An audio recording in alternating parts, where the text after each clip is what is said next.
नमस्कार बंधुरा welcome to cooking with इচ্ছে। आज आमी स्कूल कलेज अफिस बा ब्रेकफास्टेर जोन्नो बानानो जाबे एमन एकटा कम्बो मिलेर रेसिपि निये चले एसेछि। आज आमी आपनादेर साथे शेयर करब एकेबारे पारफेक्ट इडली और तार साथे नारकेलेर चाटनिर रेसिपि। एगुलो बानानो जेमन सहज तेमोनी शरीरও কিন্তু এই গরমে এই সব রেসিপি খেলে ভীষণ ভালো থাকবে।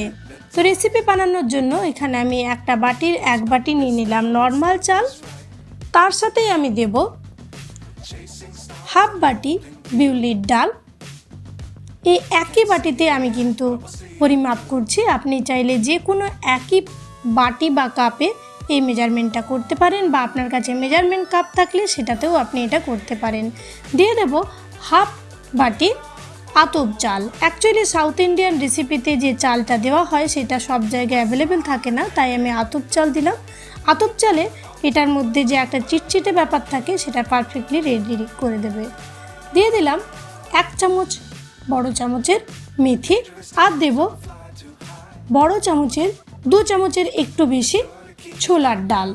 এই সমস্ত কিছু দিলে ইডলির মধ্যে দারুণ একটা ফ্লেভার আসবে, তাই আমি সমস্ত কিছুই দিয়েছি। তবে আপনার কাছে এত কিছু না থাকলে আপনি নর্মাল বিউলির ডাল আর আতপ চাল আর এমনি নর্মাল উষ্ণ চালটা দিলেও কিন্তু সেম কাজটা হবে। এখন আমি 2-3 বার ভালো করে চালটাকে ওয়াশ করে নেব,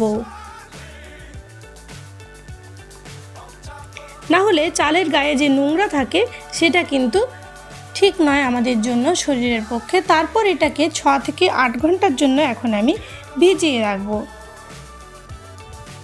দেখুন আমি ওভারনাইট এটাকে ভিজিয়ে রেখেছিলাম, এটা কিন্তু অনেকটাই সফট হয়ে গেছে। এখন একটা মিক্সার জারের মধ্যে এই ভেজানো চাল ডালের মিশ্রণটা আমি ট্রান্সফার করে নিচ্ছি।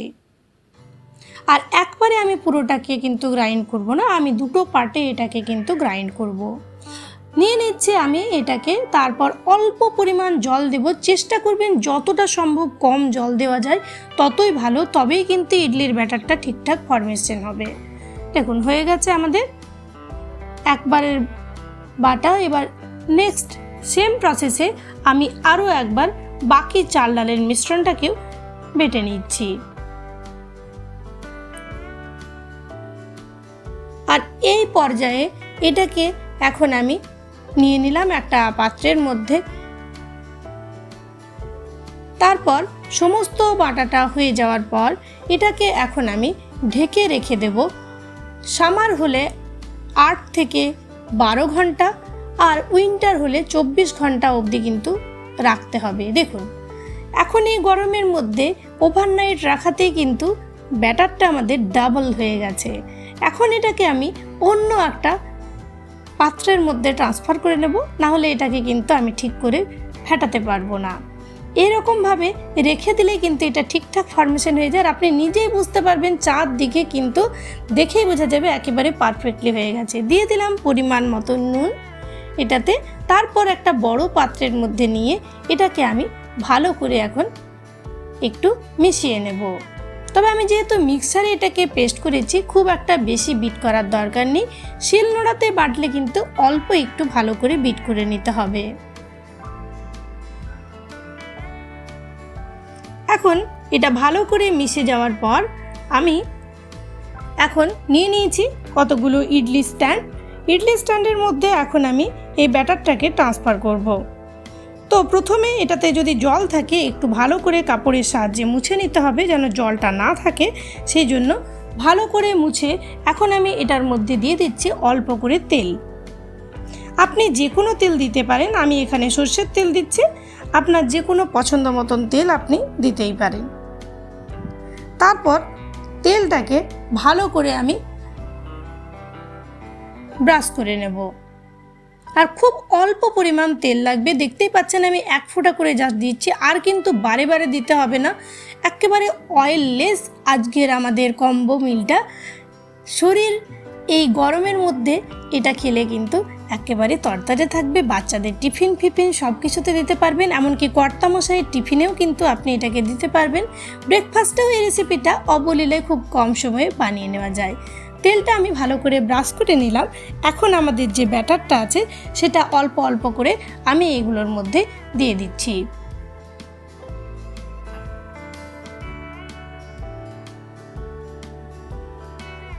একেবারে খুব একটা যে বিশাল কিছু করে দিতে হবে সেটা না, এরকমভাবে অল্প অল্প করে ভালো করে সমস্ত ইডলি স্ট্যান্ডের মধ্যে আমি ভরে নিচ্ছি। আপনার কাছে ইডলি স্ট্যান্ড না থাকলে আপনি কিন্তু স্টিলের বাটিতেও সেম কাজটা করতে পারেন।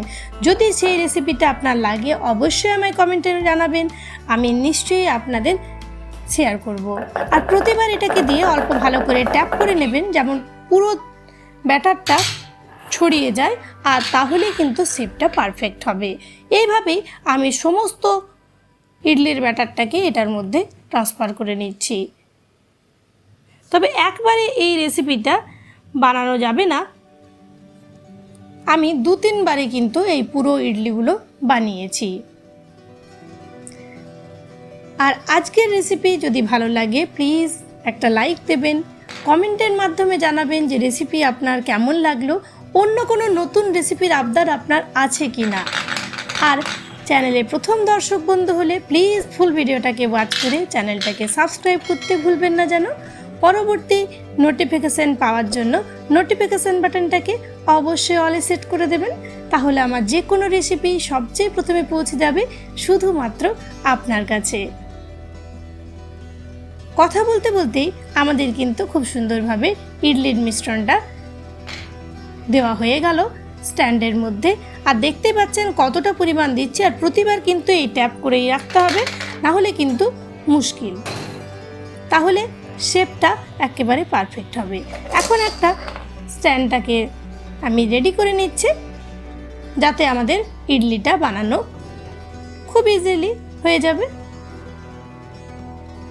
চলুন এটাকে এবার কিন্তু ওভেনে বসানোর পালা। তো আমি অল্প জলকে ভালো করে ফুটিয়ে এখন আঁচটাকে কম করে দিয়েছি। জলটা এরকমভাবে বড় পাত্রের মধ্যে বসিয়ে তবেই কিন্তু স্ট্যান্ডটা বসানো যাবে, দেখুন। আর জল কিন্তু এইটুকুই দিতে হবে, না হলে কিন্তু ইডলিগুলো ডুবে যাবে।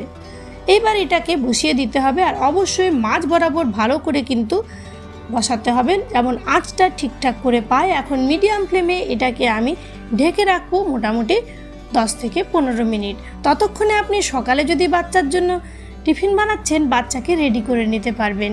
10-15 মিনিট পরে খুললেই দেখতে পাবেন একেবারে ইডলি ফুলে রেডি হয়ে গেছে। কত সহজে এই রেসিপিটা বানিয়ে নেওয়া যায় দেখুন। আর দেখুন কতটা সফট হয়েছে, একেবারে কিন্তু ছেড়েও গেছে, একটুও কিন্তু ফাটেনি, একেবারে পারফেক্টলি রেডি হয়েছে। তেলটা নিচে দেওয়া ছিল তাই সহজেই ইডলিগুলো ছেড়েও আসবে, আর আমাদের ফরমেশনটাও খুব ভালো হয়েছিল। এখন এরকমভাবে একটা ছুরি বা যে কোনো আপনি চামচ বা পাতির সাহায্যে এরকমভাবে তুলে নিতে পারবেন। এরকমভাবেই আমি সমস্ত ইডলিগুলোকে ইডলি স্ট্যান্ড থেকে সেপারেট করে নেব। অ্যাকচুয়ালি এই রেসিপিটা বহুদিন আগে আমার চ্যানেলের দর্শক অমৃতাস ডেলি লাইফ আমায় শেয়ার করতে বলেছিল উইথ চাটনি, কিন্তু আমার অনেকটাই দেরি হয়ে গেল। যাই হোক, সব ভালো যা শেষ ভালো, আমি ট্রাই করলাম। আপনারও যদি কোনো রেসিপির আবদার থাকে অবশ্যই আমায় কমেন্টের মাধ্যমে জানাবেন, আমি নিশ্চয়ই আপনার সাথেও সেম রেসিপি শেয়ার করার চেষ্টা করব। এই রেসিপিটা উনি আমায় উইন্টারে শেয়ার করতে বলেছিলেন, তখন উইন্টারে কিন্তু এই রেসিপিটা আমরা খেয়ে থাকি, কিন্তু সামারে এই রেসিপিটা যতটা আমরা খাই ততটা কিন্তু উইন্টারে পছন্দ নয় অনেকেরই, তাই একটু দেরি করেই আনলাম। সেমভাবে আমি বাকি আরও একটা ব্যাচ বসিয়ে দিয়েছি, আর এখন আমি বানাবো নারকেলের চাটনি। তো বেশ খানিকটা নারকেল আমি দিয়ে দিলাম, নারকেলটাকে আমি খোসা সহই এরকমভাবে ছোট ছোট টুকরো করে দিয়ে দিলাম অল্প একটু তেঁতুল, খানিকটা রোস্টেড বাদাম, 2টো কাঁচা লঙ্কা আর অল্প জল। এটাকে আমি একটা পেস্ট বানিয়ে নিলাম। দেখুন একেবারে কিন্তু ক্রিমি একটা নারকেলের চাটনি আমাদের রেডি হয়ে গেল। তবে আপনি এটার মধ্যে একটু রসুন যদি ইচ্ছে হয় রসুন দিতে পারেন, আর অল্প একটু পেঁয়াজও কিন্তু দিতে পারেন। এখন এটার মধ্যে দিয়ে দিচ্ছি আমি অল্প পরিমাণ নুন, আর দেব সামান্য অল্প পরিমাণ চিনি। তবে চিনিটা আপনি অ্যাভয়েডও করতে পারেন, চিনিটা জাস্ট আমি অল্প দিয়েছি, কেননা নারকেলের মধ্যে অলরেডি কিন্তু মিষ্টি থাকে। রেডি হয়ে গেল আমাদের নারকেলের চাটনি। এটাকে এখন জাস্ট একটা তড়কা লাগানোর পালা। একটা পাত্রের মধ্যে আমি নারকেলের চাটনিটাকে ট্রান্সফার করে নিলাম। দেখুন, দেখেই বুঝতে পারছেন একেবারে দোকানের মতন নারকেলের চাটনি রেডি হয়ে গেছে। এখন আমি কড়াইয়ে অল্প একটু তেল গরম করে নেব। আর আপনি নারকেলের চাটনির মধ্যে যদি গ্রিন কালার আনতে চান তাহলে একটু বেশি লঙ্কা, কাঁচা লঙ্কা বা একটু বেশি পরিমাণে ধনেপাতা দিয়ে দেবেন, তাহলেই কিন্তু গ্রিন কোকোনাট চাটনি আপনার রেডি হয়ে যাবে। যাই হোক, তেলটা আমাদের গরম হয়ে গেছিলো, দিয়ে দিলাম কয়েকটা শুকনো লঙ্কা। আর তার সাথে দিচ্ছি বড় 1 চামচের সর্ষে, কালো সর্ষে এখানে আমি দিচ্ছি। আর দিয়ে দিচ্ছি 1 চামচ বিউলির ডাল।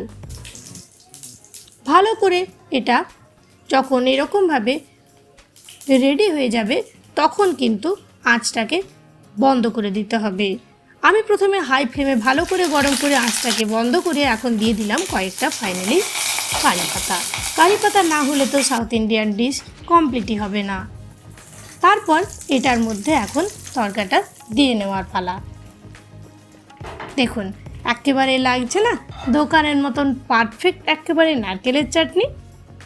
একদিন অবশ্যই কিন্তু বানাবেন এভাবে। আর সত্যি বলছি, এটাকে কিন্তু এয়ারটাইট কন্টেনারে ফ্রিজে রাখলে আপনি 15 দিন অবধি একেবারে সুন্দরভাবে এটাকে সার্ভ করতে পারবেন। আমি এটা অনেক সময় এরকম চাটনি বানিয়ে রাখি সহজেই, তাহলে বাচ্চাকে টিফিনে যে কোনো কিছু বানিয়ে দেওয়া যায়। আর এদিকে আমাদের ইডলির প্রিপারেশনও রেডি, সার্ভ করে দিলাম। আশা রাখি আপনাদের এই দুটো কম্বো রেসিপি ভীষণ ভীষণ ভালো লেগেছে। এখন আমি এগুলোকে সার্ভ করে দিচ্ছি। আমি আজ এটাকে সার্ভ করব নারকেলের চাটনি আর ধনেপাতার চাটনি। সবাই অবশ্যই বানাবেন আর গরমে ভালো থাকবেন, সুস্থ থাকবেন। ধন্যবাদ ভিডিওটি ফুল ওয়াচ করার জন্য।